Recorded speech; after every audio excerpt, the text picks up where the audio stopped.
Mum analysed her face for a few agonising heartbeats. "Okay, you can..." Artemis didn't let her finish her sentence, flying past the moment the first word left her mother's mouth. She sprinted through the hallway, taking their carpeted stairs 3 at a time on her way down, and threw open the front door breathless and red-faced. The postman blinked to her in shock, his green eyes wide, before holding out a parcel for Dad in a single solitary envelope. "This has to be it." Artemis snatched them from his hands and shut the door before running to the kitchen, barreling past Dad on her way to the breakfast table. "One letter has you forgetting your manners, huh?" He laughed from his position at the stove, his deep voice easily carrying over the onions he had sizzling in his pan. "You should have thanked him for the delivery." "I'll promise I'll apologise to him tomorrow." Artemis wanted to sigh with relief as she held the envelope to her chest. As soon as she first touched it, she could tell it was the only one she'd been waiting these past 12 weeks for. From how her details were written in perfect calligraphy on the front to the way it felt so heavy in her hands. There was no way it could be a rejection. Dad watched as she leaned backwards and took a knife from the cutlery drawer, his obsidian eyes alight with intrigue. Her hands trembled lightly as she placed the envelope in front of her, the gold paper stark against the black countertop. She cut a neat vertical line at the top and slid out a single letter on a dense pack of other papers. Dad said, "Read it out loud so I can hear." "Dear Artemis Garrett Coleman, we are delighted to welcome you to Carlisle Academy." Her vision blurred, and hot tears rolled down her cheeks. She made it. The highest grades, passing 3 separate aptitude tests, and a flawless performance in the entry exams were all prerequisites to being accepted at the school.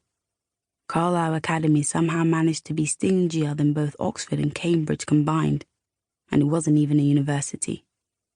Quick footsteps echoed from the staircase outside that she didn't doubt were her younger brother's, but Artemis couldn't focus on anything besides the letter in her hands. Dad came over, the faint scent of food clinging to his vest, and wrapped his russet arms around her. "I hope those are happy tears, Jay. I'm so proud of you." They weren't happy tears, though. Not entirely. But Artemis couldn't tell him that, because then he would ask why she wasn't elated to be going to one of the highest-ranking schools in the country. Why she wasn't dancing on the kitchen table and screaming from the top of her lungs because she'd gotten a full scholarship. In truth, she'd have preferred it not to have come to this. Artemis would have given everything she had and then some to rewind time back to 6 months ago, before she found out the hard way that life was a fickle and precarious thing. That at any moment people could be taken away from you, sometimes little by little over time or in the blink of an eye. There were so many things she wanted to say to Jared before he was snatched from her, so many things they had left to do, and so many places he'd promised they'd see together. Artemis could never forget what happened, no matter how hard she tried. He was the sweetest boy she'd ever met, her first real boyfriend, and she had to watch him die. Her whole body tensed as phantom snarls echoed in her ears, and images she tried so hard to bury flashed through her mind. Her tight grip on the Rocky Mountains face, Jared's mischievous grin as he adjusted his harness, and how their group's rope shook so hard Artemis thought the nylon would snap clean in two and send them all tumbling more than 900 feet down the north face of Ben Nevis. "Mom!" her 9-year-old brothers yelled in unison from the stairs, yanking her from her thoughts. "Jay got into a new school." Artemis and Dad looked at each other, the same panic flashing across their faces at the sound of Mum's steps coming down from the living room. He was the first to recover. "Calm down. We always knew your mother was going to find out sooner or later."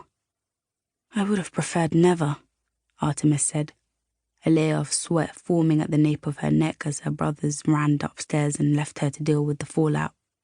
"What am I going to say? I should have known you would help her apply to that place behind my back." Mum's voice was perfectly level as she stood across the breakfast table from them. It was the kind of calm that came before thunder and hail, the silence before a towering wave crashed over your ship and swallowed its whole. "I told you I didn't like that school." Dad sighed. "That's not enough, Maureen."